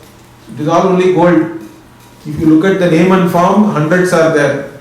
But if you look at it as the substance, there is only one. Like that, that is again our vision here. So we can worship Bhagavan in any form. It can be 33 crore forms also, not at all a problem. In fact, Devatas, each and every phenomenon in this world is looked upon as a manifestation of Bhagavan. For example, you are able to see, correct? Your eyes are seeing. But the thing is, all eyes are also seeing, correct? My eye is seeing, your eye is seeing. Not only my eye and your eye, even the dog's eye is seeing, cat's eye is seeing. Means sight as a phenomenon is there all over, correct? It is countless places, sight as a phenomenon is there. Now that is the manifestation of Bhagavan for us. And what do we call that Devata? Who is the Devata for eye? Can anybody tell me? Not elders.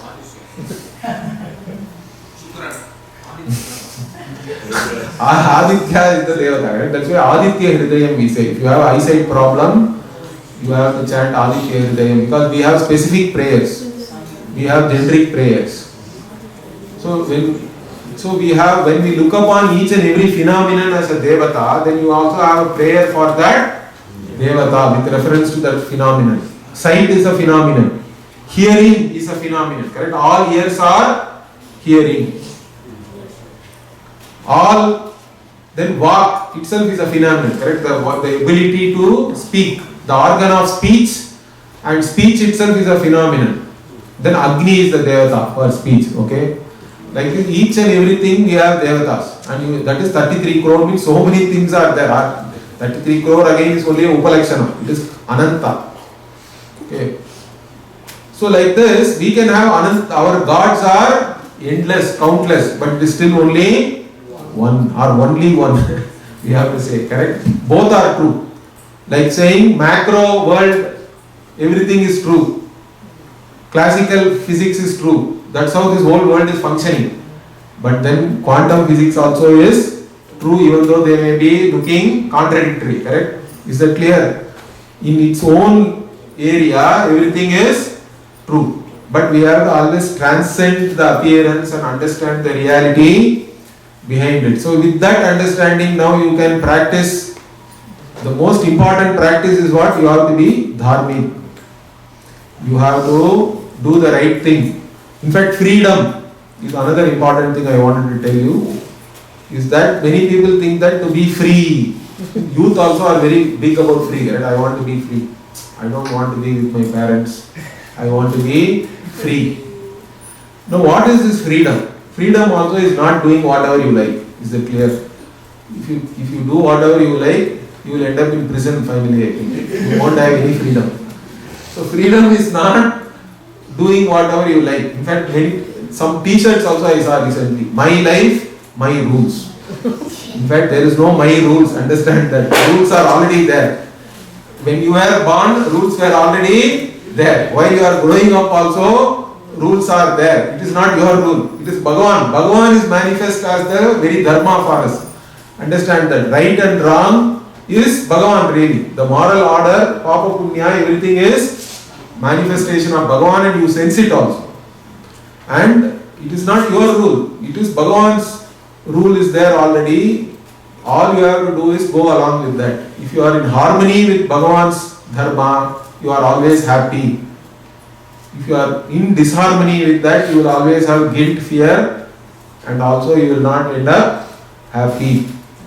So, that is the most important thing. Means freedom means free enough to do the right thing. Understand that. What is freedom for us?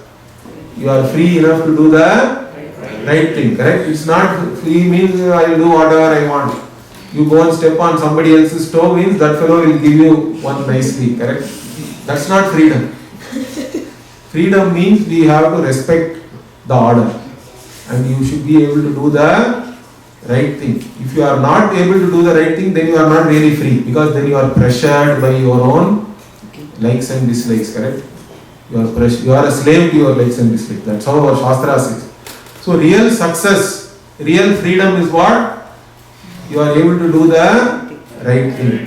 And even if you are confused about what is right, let me say this also because mostly you know what is right and wrong. I assume that, but sometimes Dharma Sankata also is recognized in our Shastra, in our Purana and all that. Then you have the responsibility to know what is right still. Okay, if you are confused, being a human being, you have the responsibility to know what is right and what is wrong. You should ask your parents, you should ask your elders, you should ask your gurus, you should ask those who are interested in upholding Dharma, what is the right thing. Understand that it is said in Taittiriya Upanishad also. Okay, all these things I am not saying. It is all from our Veda only. So you have to go and ask whoever is Dharma Kamaha, those who are desirous of upholding Dharma, such people means you should seek advice from those who do not have any conflict of interest. That is also important. So these are all the things I am telling you. Of course, the individual details, what you practice in every day and all will come from your own parents, your kulam, whatever. Okay, I don't have to go into that detail. But in general, what? Yatah pravrittir bhutanam yena sarvamidam tatam swakarmana tamabhyarcha siddhim vindati manava. This verse don't forget, okay? Whatever any other Gita you can forget, but this verse is the most important verse. Follow that, means you are practicing our Dharma, and I think in the process now you have also understood what our Dharma is.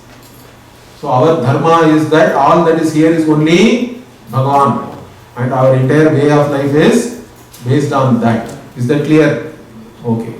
Oh, any other questions? Anything? I don't know whether we have time, but youngsters, yeah, you should have questions. I have two questions. Number one, what do you think about other religions? Because their like dharma will be subjective, right? Because like for example, some religions might eat meat and that's wrong for us. So does that mean that they have a bunch of papa?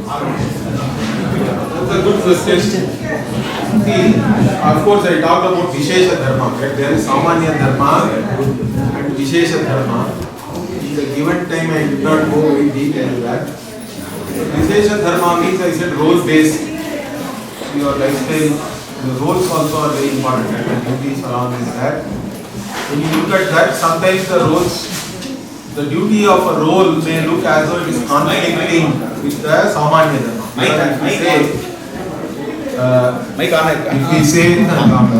If we say that ahimsa is paramo dharma, for example, but then it cannot always apply, right? Suppose you are a soldier, you become a soldier, you take up the role of a soldier, means protecting is the most important duty for you now.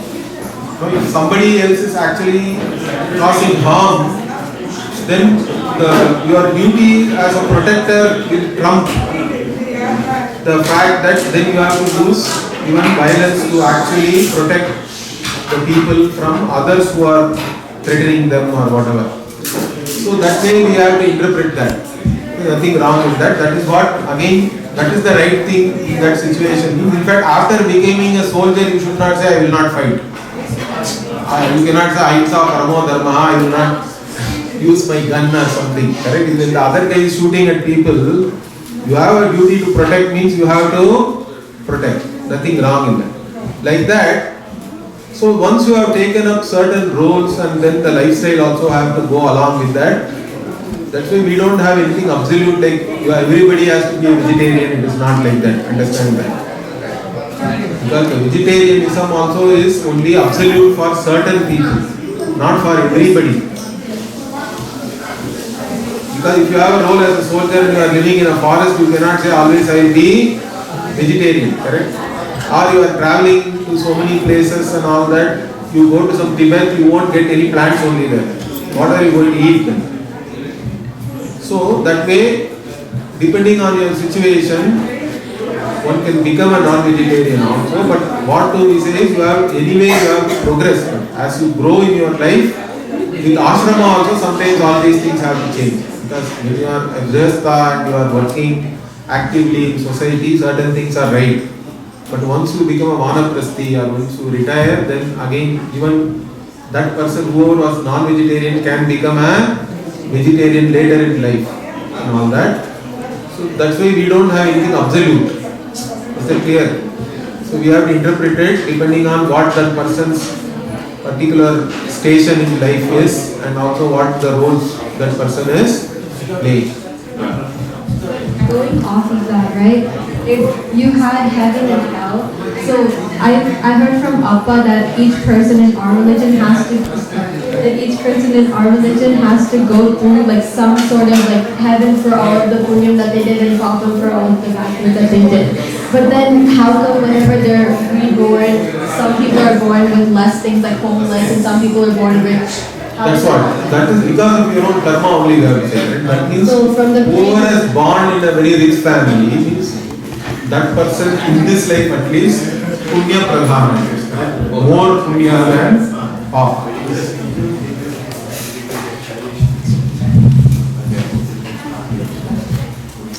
And I have two questions, one lengthy, one short. I'm a 22-year-old medical school student, and I was born into a Brahmin family, and I was pretty devout for 20 years. But when I became 21, I became an atheist. And my question is, how can I help my mom understand that I will follow my best judgment, and she can teach me her values and give me her guidance, but not dictate the way I choose to live my life in a respectful way? How can I do that? It's a very difficult question to see because one thing is you want your mother to change in some manner, in the sense that she has to accept you as you are. But she is trying to change you. Exactly, that's the tension. So both of you have a problem in the sense that you are not able to accept your mother as she is. Yeah. Nor she is able to accept you as you are. So this is a problem. This is again a human problem, correct? All of us want to change others in the way that we would like it or something like that.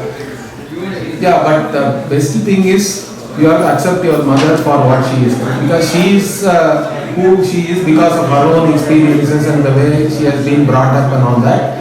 I think if you become more acceptable or whatever, accepting of your mother, she will also change. Is the hope, correct? Yeah. Over a period of time. I'm accepting of her. Like, I don't ask her to change her beliefs, but I just ask that she has because to. Some of our parents think that it is their duty to guide their children, correct? Yeah. From there only it is coming. Because she will be talking to you in a certain manner. Because after all, she is your mother. Yeah. So she thinks that it is her duty to even because she thinks that you have become an atheist, it is not somehow correct. And all that. So she will have a certain reaction, I think. Yeah. So you have to face it. That's all I am saying. you cannot really hope that she will change. After a certain age, I don't think people change also. Yeah, that's true. Yeah. My second question is, how can you prove all the different aspects discussed in Hinduism, like the afterlife, or anything of that sort? It's difficult to prove, in my opinion, because you can't prove a negative. So I have a little example that I can give for this. So it's impossible for me to prove that there are no leprechauns in the world, because I can't go searching everywhere on this earth for a leprechaun. That's not on me to prove. If someone suggests that there is a leprechaun on the earth, the burden of proof is on that person to show me that leprechaun. It's not on me for me to go out and find a leprechaun. So in the same way, it's hard for me to believe that there's an afterlife or any of the million things discussed, the 33 crore there does, not 34 crore, but 33 crore, all the different details and all the things discussed. I think it requires a lot of blind faith in you accepting those things and then forming your life based on that. But I think I can answer you, but it will be a more detailed answer. But anyway, let me try to tell you certain things. Even this idea of proof and what is faith and all that, we have to have certain understanding of it. More than that, we should also have an understanding of our theory of knowledge itself. What do we call as valid knowledge? The validity of knowledge, let us say. For example, let us say this is yellow, you are saying, correct? How do you say this is yellow? Because your eyes are reporting that this is yellow. But how can you prove that your eyes are seeing correctly? There is no proof for that, because eyes alone can reveal color. Your ear cannot come and say this is yellow. I cannot lick it and say it is yellow. I cannot smell it and say it is yellow. Nor is it making any sound for my ears to say it is yellow or anything. So basically you are believing your sense organs, right? Your sense organs are actually operating automatically and they are revealing to you something. And at a fundamental level you are accepting it is a valid cognition. Because your sense organs are revealing to you whatever is there. Now, in this, what we say is any valid knowledge, there are two characteristics we say in our tradition. What are those two characteristics? A valid knowledge should be revealed through a valid means of knowledge. And that valid means of knowledge should reveal to me something which is not knowable through any other means. Or it is something unique should be there. A unique field of revelation has to be there for every knowledge which I am gaining. For example, my eyes only reveal color, correct? Ears only reveal sound, and nose is only revealing fragrance and all that. Each of that is unique, correct? And one cannot prove the other nor disprove it. Is it clear or not? A means of knowledge means, this is what we call anadhigata in Sanskrit. Anadhigata means that which is not already gained. So whatever we gain through a valid means of knowledge should be a unique field of revelation associated with that means of knowledge. Then only it is useful. Otherwise, if something else also can reveal me the same thing, then I need not use this, right? I can even get it from somewhere else. But the more important point is it should be abhadita. It cannot be negated. It cannot be negated. So for example, I see mirage water. Initially I see mirage water and I take it as true. And I am hungry or I am thirsty. What do? I go towards that. But when I go near and see, the new cognition says that there is no water. Correct? That means the one cognition has negated the other cognition. Okay? So in this, what we say is, an error is always established by another powerful cognition or more stronger cognition. But knowledge is self-valid, we say. Self-valid means any cognition, as long as you think that it is coming from a valid means of knowledge, is valid. And you don't require any proof. In fact, you cannot prove it because by definition it is revealing something which is unique. Its field of revelation is unique. That means it can neither be proved nor be disproved, but it should not be negated. That is the most important thing. That's how we define knowledge itself in our system. Once you understand this, then I think your view of what the Veda is saying, what the Puranas are saying, will be different, because we accept the Veda as a valid means of knowledge. Is that clear? Yeah. Like you are accepting the eyes as a valid means of revealing color, we are accepting that whatever the Veda is revealing to me is valid because I take the Veda itself as a valid means of knowledge, and that is what is called Shraddha in our tradition. Understand that? Shraddha Astikaha means one who accepts that the Veda is a valid means of knowledge. Now, once you have accepted it, only one kind of analysis we can do. What is that? Whatever is said by the Veda should never be negated by any other established knowledge. Is that clear? Yeah. Which is not going to happen. Which we have already analyzed all that. That is what is called Mimamsa. So by definition, Veda has to reveal to me something which is not available to my sense perception and my inference. I understand. Then only it is useful to me. Otherwise, I will go to MIT or IISc and study science. Correct?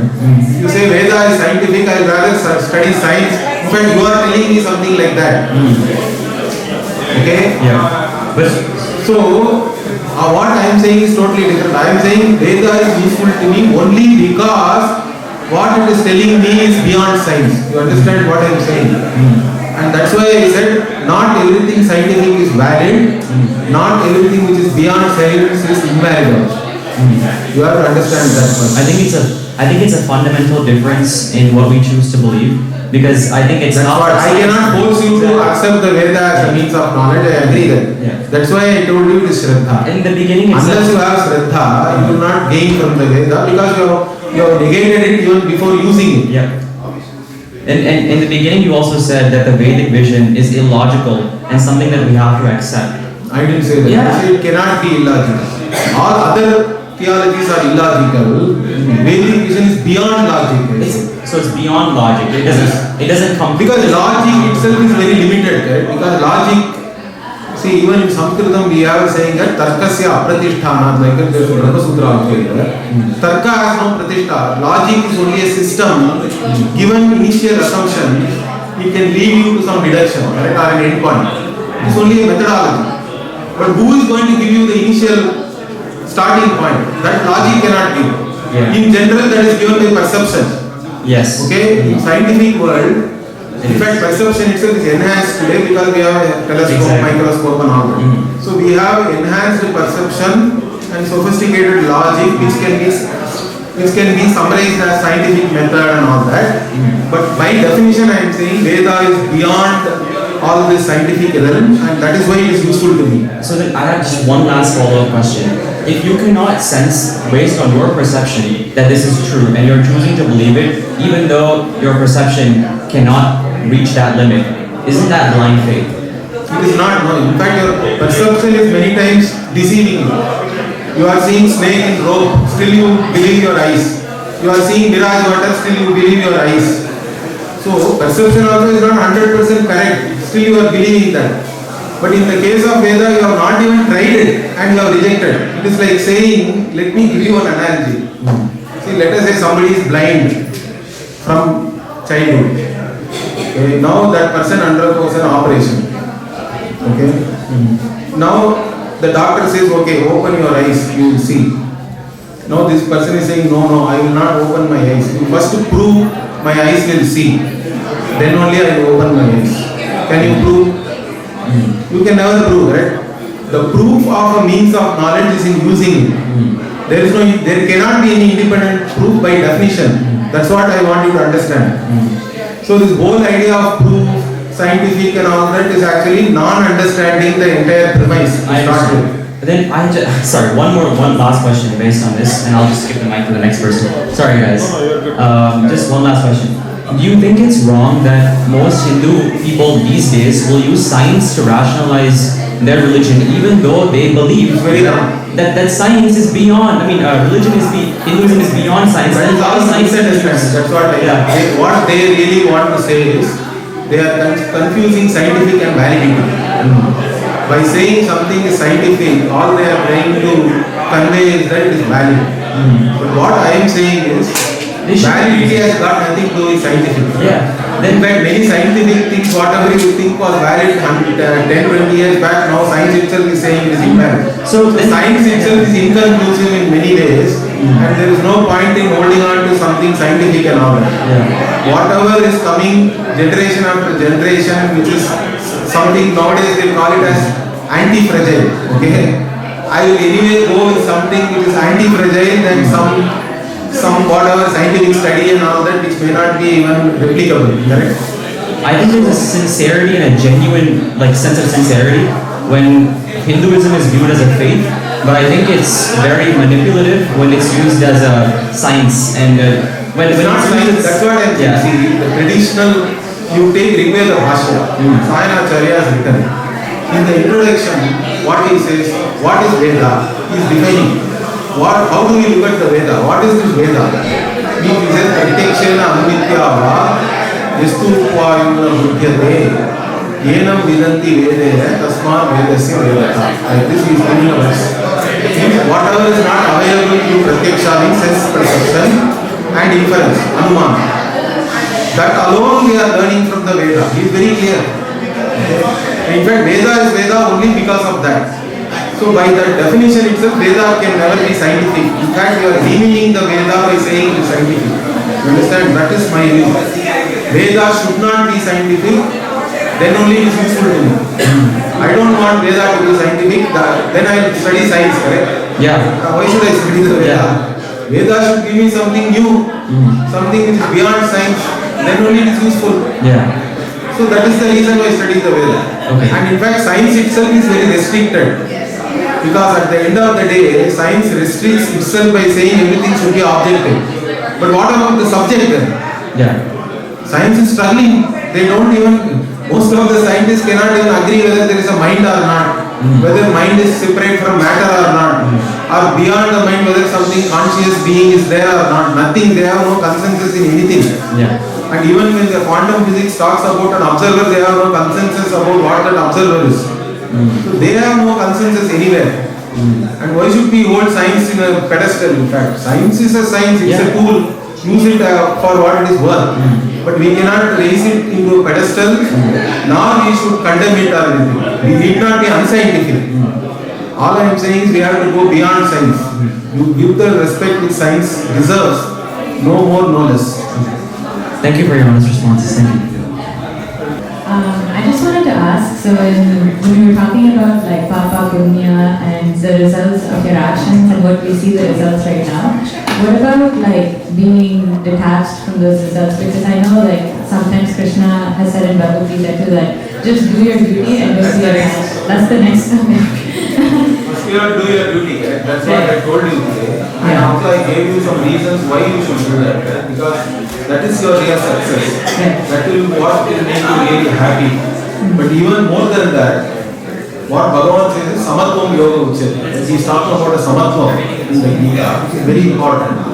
Because he says Karmani Eva Adhikara Hate. So it means you have Adhikara to do karma. Means you are qualified to do action. Because as a human being, I can do something, I need not do something, I can do something differently and all that. So I have that freedom. Or that's what we call freedom in that sense.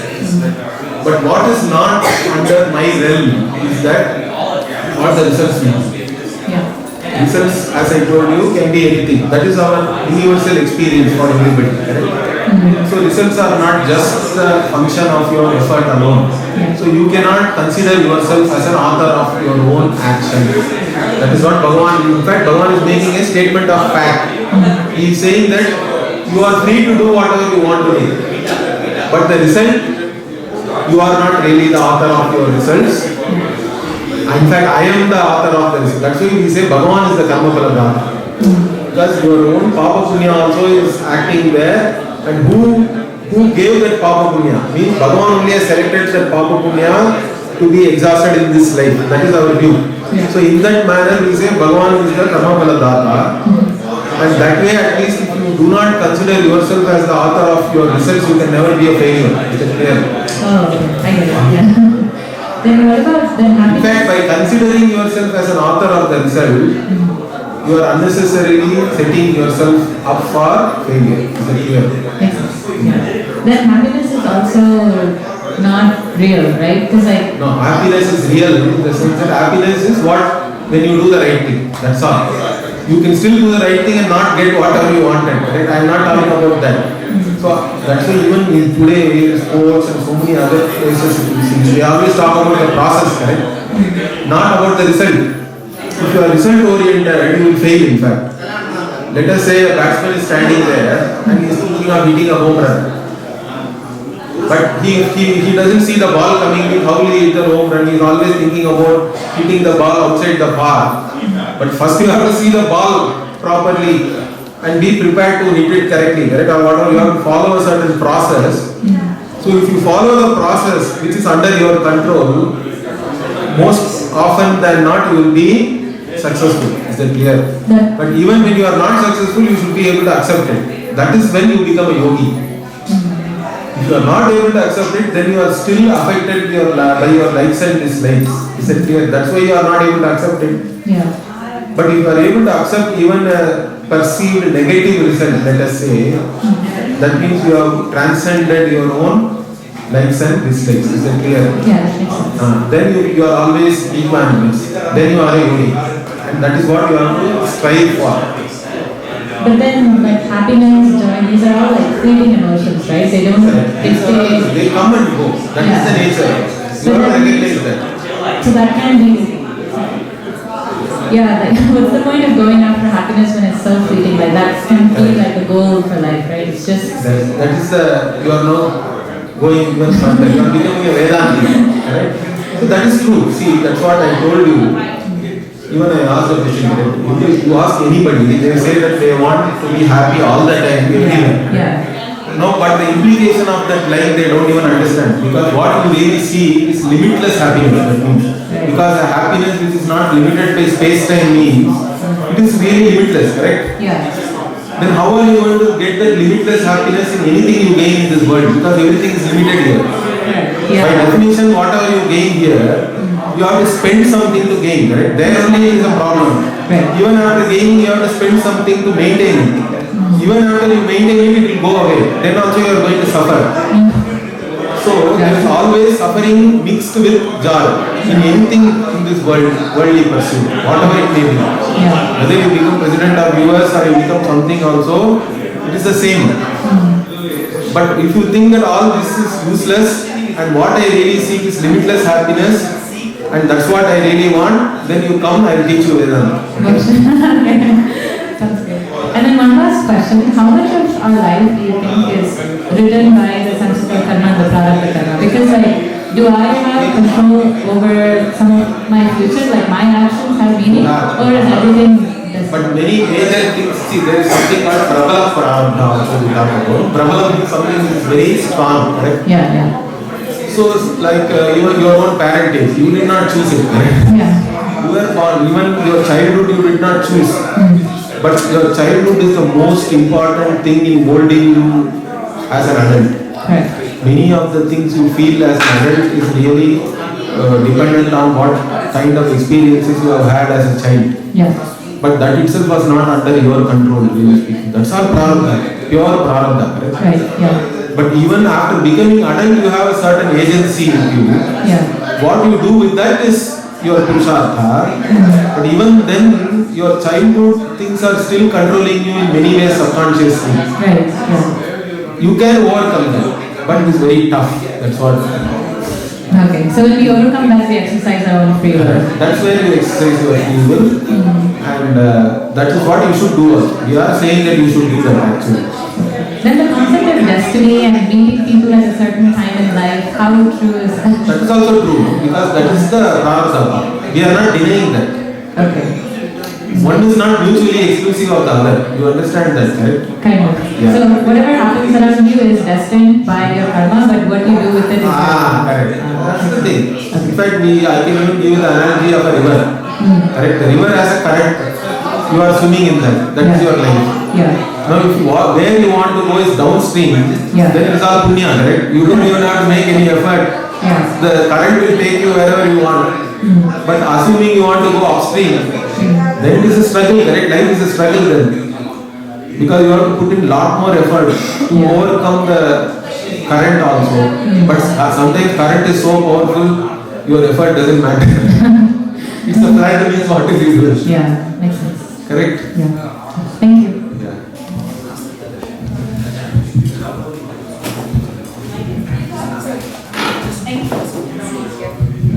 Hello. So my first question is, where does bhakti fall in the whole Vedanta?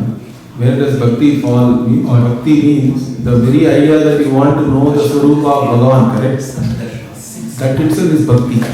That is the jnana. See, Bhagavan talks about 4 types of bhaktas, correct? In the Gita, Artho, Jnana, Arthati, Jnani, Cha, Bharatarshabha, like that, he classifies. So, in general, people, those who have some Shraddha, they think that there is some other higher power than me, but you still want to keep that power on your side, right? It's the bhakta. So, in that, some people only think about that when they are in some difficulty, right? That is the Artha Bhakta, we say. Artha means you are in some affliction, you are in some difficulty. Means till then when everything is sunny, you are all fine. But then some problem is there, means you think about Bhagavan. But that is fine, because intelligent life is to seek help. And if you think that help is not available locally, then you have to ask only Bhagavan. There is nothing wrong in that.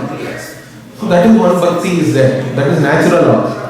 Then the other more intelligent people, what they do, they are artharthi, means what? They keep Bhagavan as a partner. Right? Whatever you do it as a bhakta. Means you keep the Bhagavan also by your side, because you recognize that Bhagavan is the karma phaladata. Therefore, whatever I want, for that I want to keep Bhagavan also with me always. So you start everything prayerfully, you do things prayerfully and all that. Artharthi. But even after all these things, at a point comes where you think that who is this Bhagavan? What is the Swarupa of this Bhagavan? What is the nature? Means then you have to study the Shastra. Because Shastra only can reveal Bhagavan to you. Then you become a jnana. But when you study the Shastra, what you finally understand is what Bhagavad Swarupa cannot be away from me. Correct? If Bhagavan is everything, Bhagavan is really Ananta and limitless. Means limitless has to be available here and now. And it cannot be separate from me. Correct? If I am separate from the limitless, then neither it is limitless, nor I can claim anything. Correct? I will also be limited in fact. So, this is how bhakti progresses. And all of them are bhakta. Jnani also is a bhakta. One who is studying Vedanta also is a bhakta. Yogi is a bhakta. The reason I there is asked no yogi, there is no jnani without bhakti. So we cannot separate it out and say there is somebody called a bhakta separately, and jnani is separate. Is it clear? Yeah. The reason I asked that is, I see a lot of people where they say, oh, they have a great bhakti. They blindly follow a lot of things, but still, like, there is certain aspects where you have to exercise your will, right? You mentioned about likes, dislikes, doing. So when it comes to that part, they might, even me at times, I tend to follow. So see, you are how what I am saying. It can be an artharthi bhakta. Okay. Where you want Bhagavan on one side, you want to fulfill your likes and dislikes, correct? So how do I, most people are like that. So then the question is, how do me, myself, or other people, like for example parents, how do we swim upstream in order to reach a better So you have to recognize that fulfilling your likes and dislikes alone is not going to make you happy. That recognition doesn't come for most people. Once you recognize that, then your nature of your bhakti also will become different. You will go from artharthi to jnana. Is that clear? That is the important thing. What you are saying is most of them are either artha bhakta or artharthi only. That is true, I agree. Not everybody has the viveka that I have to rise above my likes and dislikes. Correct? So once that viveka is there only, then you will further proceed. Thank you.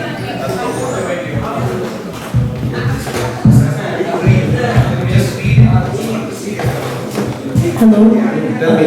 My first question is, how do we tell from a person that's making up a belief that's made up or not true to a person who is saying something that is true about our religion?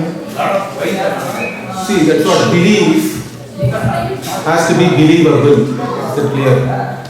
What do I mean by that is, a belief cannot go against established knowledge. Okay?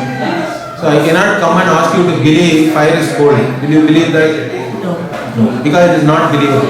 Anything which goes against established knowledge, your own experience or even logic, you cannot believe something which is illogical. You cannot believe which is against established knowledge.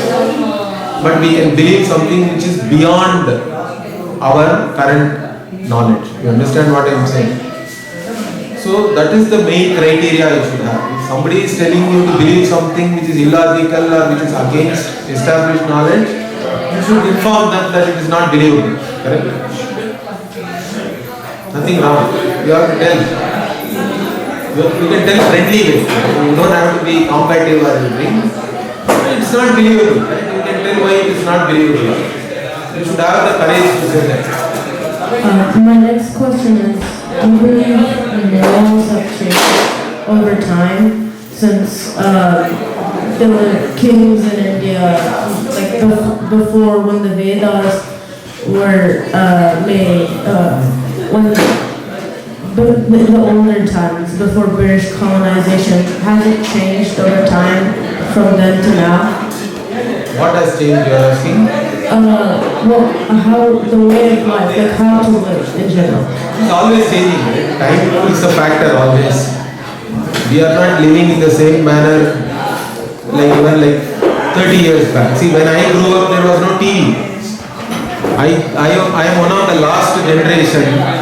We were always going out and playing. Right? We didn't have any TV. We didn't have phones.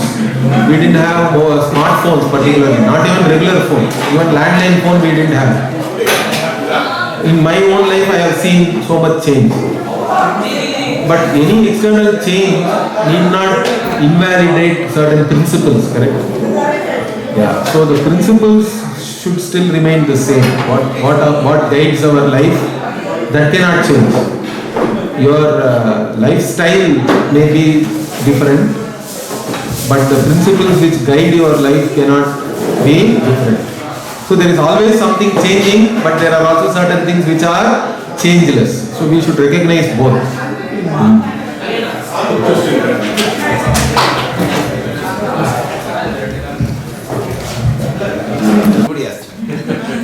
Om Purnamadav Purnamidam Purnat Purnamudachyate Purnasya Purnamadaya Purnameva Vasishyate. Om Shanti Shanti Shanti. Hari Om Shri Guru Bhyo. Thank you, Didi. Please come more.